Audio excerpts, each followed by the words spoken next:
రాజారావు గారు, ఊపిరి తీసుకొని వదలండి.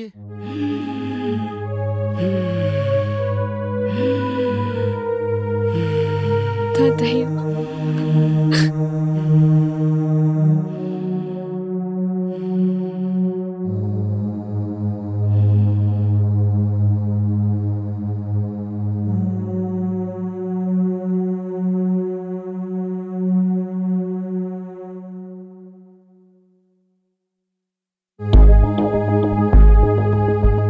డాక్టర్, ఏమైంది?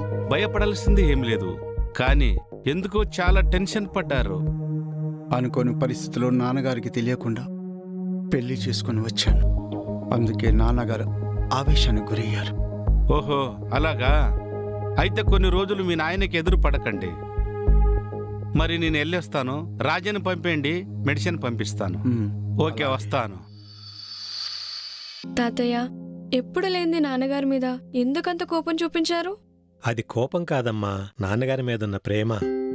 అమ్మగారు చనిపోయిన తర్వాత నాన్నగారిని మళ్లీ పెళ్లి చేసుకోమని తాతగారు ఎంత బ్రతిమలాడినా నీకోసం ఆయన మళ్లీ పెళ్లి చేసుకోలేదు. పెళ్లిడికొచ్చిన కూతురు ఇంట్లో తిరుగుతుండగా చెప్పకుండా చేసుకున్నందుకే తాతయ్య కోపం వచ్చింది. అంతేగాని నాన్న మీద కోపం కాదమ్మా. అయ్యగారు, జ్యూస్ తీసుకోండి. వద్దమ్మా, తీసుకోండి అయ్యగారు. తీసుకోండి తాతయ్య. తీసుకోండి అయ్యా, మీకోసం కాకపోయినా మీ ఆరోగ్యం కోసమైనా తీసుకోండి. ఉమ్.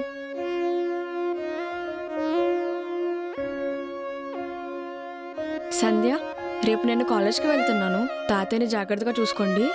సరే అమ్మాయి గారు.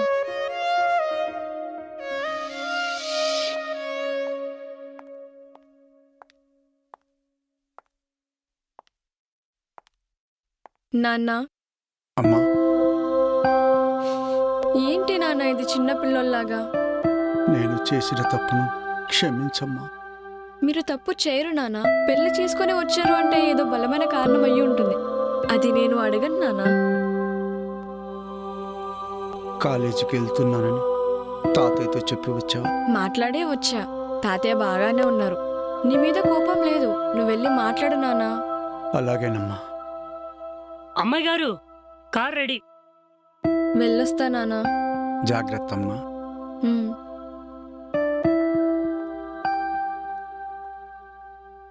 రేయ్, అయ్యా. కారు కండిషన్లో ఉందా? ఉందండి. జాగ్రత్తగా తీసుకెళ్ళు. అలాగే అయ్యా.